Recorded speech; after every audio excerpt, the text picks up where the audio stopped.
ದಕ್ಷಿಣ ಏಷ್ಯಾದ ಆಕಾಶದಲ್ಲಿ ಅತಿಯಾದ ಚಟುವಟಿಕೆಗಳು ನಡೀತಾ ಇವೆ. ಇಡೀ ಪ್ರಾದೇಶಿಕ ಭದ್ರತಾ ವಲಯದಲ್ಲಿ ಹೊಸ ಸಂಚಲನವನ್ನ ಕ್ರಿಯೇಟ್ ಮಾಡ್ತಾ ಇದೆ. ಅಷ್ಟಕ್ಕೂ ಈ ವಿಮಾನಗಳಲ್ಲಿ ಸಾಗಣೆಯಾಗ್ತಾ ಇರೋ ಆ ರಹಸ್ಯ ಸರಕುಗಳಾದ್ರೂ ಏನು?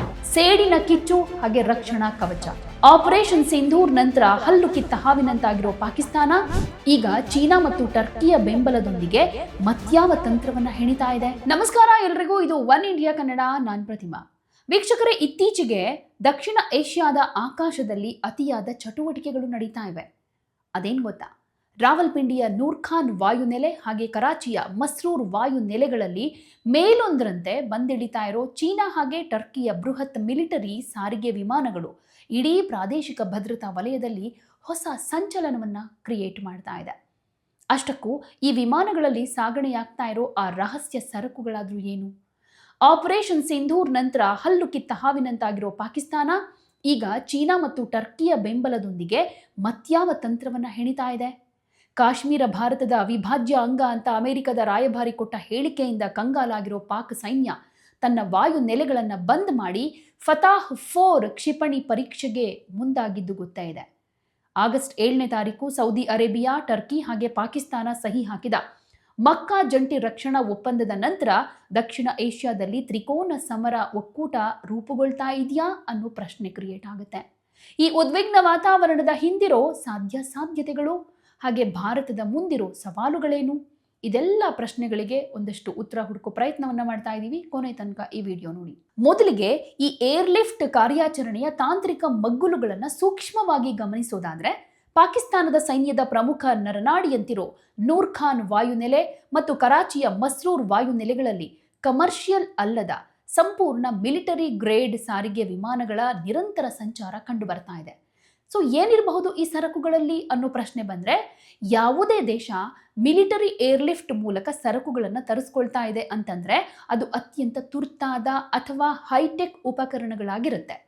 ಟರ್ಕಿ ಕಡೆಯಿಂದ ಬೈರಕ್ತಾರ್ ಮಾದರಿಯ ಮಾನವರಹಿತ ಸಮರ ವಿಮಾನಗಳ ಬಿಡಿಭಾಗಗಳು, ಕಂಟ್ರೋಲ್ ಸ್ಟೇಷನ್ಗಳು ಹಾಗೆಯೇ ಎಲೆಕ್ಟ್ರಾನಿಕ್ ವಾರ್ಫೇರ್ ಜಾಮಿಂಗ್ ಕಿಟ್ಗಳು ಸಾಗಣೆಯಾಗಿರೋ ಸಾಧ್ಯತೆ ಇದೆ.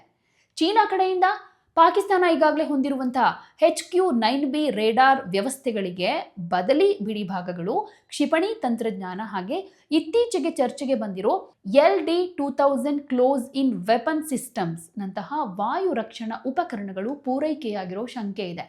ಆದರೆ ಇಲ್ಲಿ ಗಮನಿಸಬೇಕಾಗಿರೋ ಪ್ರಮುಖ ವಿಷಯ ಏನಂತಂದ್ರೆ, ಭಾರತ, ಚೀನಾ ಅಥವಾ ಪಾಕಿಸ್ತಾನ ಸರ್ಕಾರಗಳು ಈ ಸರಕುಗಳ ಪಟ್ಟಿಯನ್ನು ಅಧಿಕೃತವಾಗಿ ಸಾರ್ವಜನಿಕಗೊಳಿಸಿಲ್ಲ. ಅಷ್ಟಾದ್ರೂ ಸಾಮಾನ್ಯ ವಾಣಿಜ್ಯ ವಿಮಾನ ಸಾಗಣೆಯನ್ನ ಹೊರತುಪಡಿಸಿ ಮಿಲಿಟರಿ ಕ್ಯಾರಿಯರ್ಗಳ ಸತತ ಆಗಮನ ಯಾವಾಗಲೂ ನೆರವೇನಲ್ಲ ಅನ್ನೋದನ್ನ ಭದ್ರತಾ ಸಂಸ್ಥೆಗಳು ಸ್ಪಷ್ಟಪಡಿಸಿವೆ. ಈ ಏರ್ಲಿಫ್ಟ್ ಬೆನ್ನಲ್ಲೇ ನಮಗೆ ಎದ್ದು ಕಾಣೋ ಮತ್ತೊಂದು ಪ್ರಮುಖ ರಾಜತಾಂತ್ರಿಕ ಬೆಳವಣಿಗೆ ಅಂತಂದ್ರೆ, ಇದೇ ಆಗಸ್ಟ್ 7ನೇ ತಾರೀಕು ಸಹಿಯಾದ ಮಕ್ಕಾ ಜಂಟಿ ರಕ್ಷಣಾ ಒಪ್ಪಂದ. ಸೌದಿ ಅರೇಬಿಯಾ, ಪಾಕಿಸ್ತಾನ ಮತ್ತು ಟರ್ಕಿ ದೇಶಗಳು ಈ ಒಪ್ಪಂದಕ್ಕೆ ಅಂಕಿತ ಹಾಕಿವೆ. ಈ ಒಪ್ಪಂದದ ಸಾರಾಂಶ ಸರಳವಾಗಿದೆ.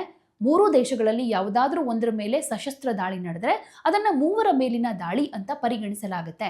ಇದು ನ್ಯಾಟೋ ಮಾದರಿಯ ಅಟ್ಯಾಕ್ ಕ್ಲಾಸ್ ಅನ್ನ ನೆನಪಿಸುತ್ತೆ. ಟರ್ಕಿ ಹಾಗೆ ಚೀನಾದ ಪಾತ್ರ ಎಷ್ಟರ ಮಟ್ಟಿಗೆ ಅಂತ ಹೇಳೋದಾದ್ರೆ, ಟರ್ಕಿ ದೇಶ ಪಾಕಿಸ್ತಾನಕ್ಕೆ ಕೇವಲ ಶಸ್ತ್ರಾಸ್ತ್ರ ಕೊಡ್ತಾ ಇಲ್ಲ, ಜಂಟಿ ಭೂ, ನೌಕಾ ಮತ್ತು ವಾಯುಪಡೆ ಅಭ್ಯಾಸಗಳು, ಕೃತಕ ಬುದ್ಧಿಮತ್ತೆ, ಎಲೆಕ್ಟ್ರಾನಿಕ್ ಯುದ್ಧ ತಂತ್ರ ಹಾಗೆ ಡ್ರೋನ್ ತಂತ್ರಜ್ಞಾನದಲ್ಲಿ ಪೂರ್ತಿ ಸಹಕಾರ ಕೊಡೋದಾಗಿ ಘೋಷಣೆ ಮಾಡಿಕೊಂಡಿದೆ. ಅತ್ತ ಚೀನಾ ದಶಕಗಳಿಂದ ಪಾಕಿಸ್ತಾನಕ್ಕೆ ಆಪ್ತ ಮಿತ್ರ. ಮೇ 2026ರ ಉನ್ನತ ಮಟ್ಟದ ಭೇಟಿಯಲ್ಲಿ ಚೀನಾ ಪಾಕಿಸ್ತಾನದ ಸಾರ್ವಭೌಮತ್ವ ಹಾಗೆ ಪ್ರಾದೇಶಿಕ ಸಮಗ್ರತೆಯನ್ನು ಬೆಂಬಲಿಸ್ತೀವಿ ಅಂತ ಮತ್ತೆ ಹೇಳಿಕೆಯನ್ನು ಕೊಟ್ಟಿತ್ತು. ಇತ್ತೀಚೆಗೆ ಪಾಕಿಸ್ತಾನದ ಅಧ್ಯಕ್ಷ ಆಸಿಫ್ ಅಲಿ ಜರ್ದಾರಿ ಚೀನಾಕ್ಕೆ ಭೇಟಿ ಕೊಟ್ಟು JF-17 ಮತ್ತು J-10C ಯುದ್ಧ ವಿಮಾನಗಳ ಉತ್ಪಾದನಾ ಸಾಲನ್ನ ಪರಿಶೀಲನೆ ಮಾಡಿದ್ದು ಇದಕ್ಕೆ ಸಾಕ್ಷಿ. ಅಂದ್ರೆ ಚೀನಾ, ಟರ್ಕಿ, ಪಾಕಿಸ್ತಾನ ಮತ್ತು ಸೌದಿ ಬೆಂಬಲಿತ ಈ ಹೊಸ ರಕ್ಷಣಾ ಅಕ್ಷ ದಕ್ಷಿಣ ಏಷ್ಯಾದ ಭದ್ರತಾ ಸಮತೋಲನವನ್ನ ಕಲಕೋದಕ್ಕೆ ಟ್ರೈ ಮಾಡ್ತಾ ಇವೆ. ಹಾಗಾದ್ರೆ ಯಾಕಿಷ್ಟೊಂದು ಧಾವಂತದಲ್ಲಿವೆ ಅವು?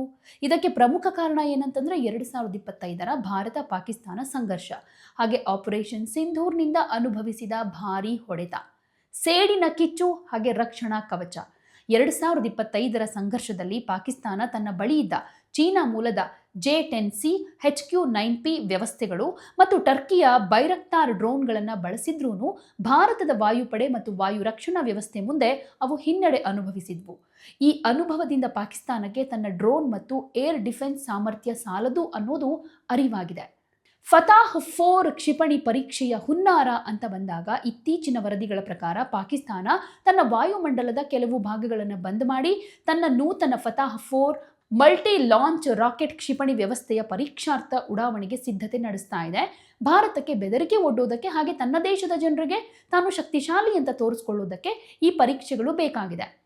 ಇಲ್ಲಿ ರಾಜತಾಂತ್ರಿಕ ಆಘಾತ ಏನಂತಂದ್ರೆ ಇತ್ತೀಚೆಗೆ ಅಮೆರಿಕದ ರಾಯಭಾರಿ ಸೆರ್ಗಿಯೋ ಕೊಟ್ಟಂತ ಕಾಶ್ಮೀರ ಭಾರತದ ಅವಿಭಾಜ್ಯ ಅಂಗ ಅನ್ನುವಂಥ ಹೇಳಿಕೆ ಇದು ಪಾಕಿಸ್ತಾನದ ರಾಜತಾಂತ್ರಿಕ ಅಡಿಪಾಯವನ್ನ ಅಲ್ಲಾಡಿಸ್ಬಿಡ್ತು.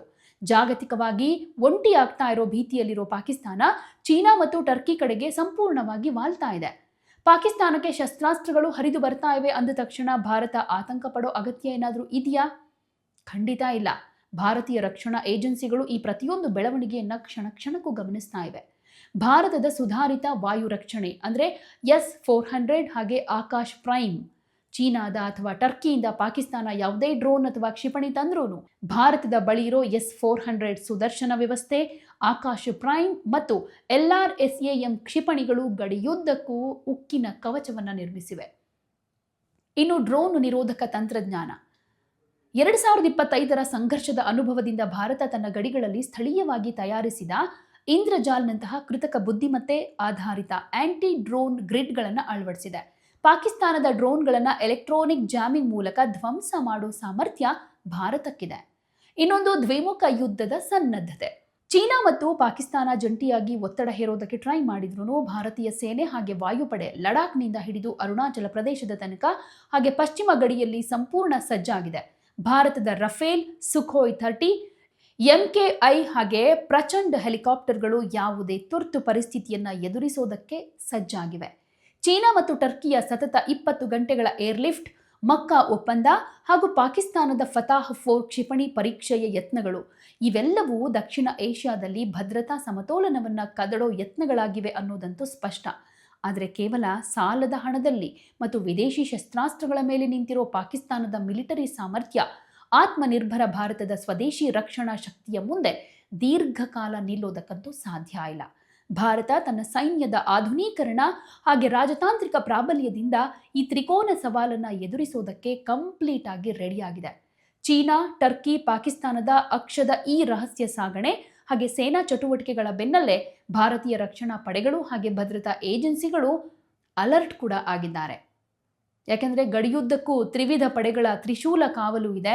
ಪಶ್ಚಿಮ ಗಡಿ ಹಾಗೆ LOCಯಲ್ಲೂ ಕೂಡ ಅಲರ್ಟ್ ಆಗಿದ್ದಾರೆ. ಅಂದರೆ ಜಮ್ಮು ಕಾಶ್ಮೀರದಿಂದ ಹಿಡಿದು ರಾಜಸ್ಥಾನ ಮತ್ತು ಗುಜರಾತ್ ಗಡಿ ತನಕ ಭಾರತೀಯ ಭೂಸೇನೆ ತೀವ್ರ ನಿಗಾ ಇಟ್ಟಿದೆ. ಗಡಿ ಭದ್ರತಾ ಪಡೆ ಹಾಗೆ ಸೇನಾ ತುಕಡಿಗಳಿಗೆ ಫಾರ್ವರ್ಡ್ ಪೊಸಿಷನ್ಗಳಲ್ಲಿ ಕ್ಷಿಪ್ರ ಕಾರ್ಯಾಚರಣೆಗೆ ರೆಡಿಯಾಗಿರುವುದಕ್ಕೂ ಕೂಡ ಸೂಚಿಸಿದೆ.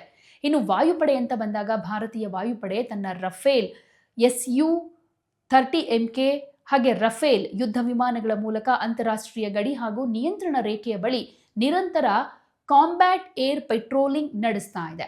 ಇನ್ನು ವಾಯು ರಕ್ಷಣಾ ವ್ಯವಸ್ಥೆಗಳ ತಕ್ಷಣದ ನಿಯೋಜನೆ ಅಂತ ಬಂದಾಗ ಮೊದಲೇ ಹೇಳಿದೆ S-400 ಸುದರ್ಶನ ಆಕ್ಟಿವ್ ಆಗಿದೆ. ಪಾಕಿಸ್ತಾನದ ನೂರ್ ಖಾನ್ ಹಾಗೆ ಮಸ್ರೂರ್ ವಾಯುನೆಲೆಗಳ ಸಂಚಾರದ ಹಿನ್ನೆಲೆಯಲ್ಲಿ ಭಾರತ ಪಶ್ಚಿಮ ಗಡಿಯ ಬಳಿ ತನ್ನ S-400 ಸುದರ್ಶನ ಕ್ಷಿಪಣಿ ರೆಜಿಮೆಂಟ್ಗಳನ್ನು ಕಂಪ್ಲೀಟ್ ಆಗಿ ಆಪರೇಷನಲ್ ಮೋಡ್ನಲ್ಲಿ ಇಟ್ಟಿವೆ. ಇದು 400 ಕಿಲೋಮೀಟರ್ ವ್ಯಾಪ್ತಿಯಲ್ಲಿ ಶತ್ರುಗಳ ಯಾವುದೇ ವಿಮಾನ, ಡ್ರೋನ್ ಅಥವಾ ಕ್ಷಿಪಣಿಯನ್ನ ತಕ್ಷಣವೇ ಪತ್ತೆ ಹಚ್ಚಿ ಹೊಡೆದುರುಳಿಸಬಲ್ಲದು. ಸೊ ಪಾಕಿಸ್ತಾನ ಏನೇ ಕುತಂತ್ರ ಮಾಡಿ ಭಾರತದ ವಿರುದ್ಧ ದಾಳಿ ಮಾಡೋದಕ್ಕೆ ಸಂಚು ರೂಪಿಸಿದ್ರೂ ಕೂಡ ಅದನ್ನು ವಿಫಲಗೊಳಿಸುವಂತಹ ತಾಕತ್ತು, ಸಾಮರ್ಥ್ಯ ಭಾರತಕ್ಕಿದೆ. ಯಾವುದೇ ಸುದ್ದಿಯ ಅಪ್ಡೇಟ್ ಅನ್ನ ಮಿಸ್ ಮಾಡ್ಕೊಳ್ಬಾರ್ದು ಅಂದ್ರೆ ಈಗಲೇ ಒನ್ ಇಂಡಿಯಾವನ್ನ ಸಬ್ಸ್ಕ್ರೈಬ್ ಮಾಡಿ. ನಿಮಗೆ ಬೇಕಾದ ಭಾಷೆಯಲ್ಲಿ ಎಲ್ಲಾ ಸುದ್ದಿ ತಿಳಿಬೇಕು ಅಂದ್ರೆ ಒನ್ ಇಂಡಿಯಾ ಆಪ್ ಅನ್ನ ಡೌನ್ಲೋಡ್ ಮಾಡ್ಕೊಳ್ಳಿ.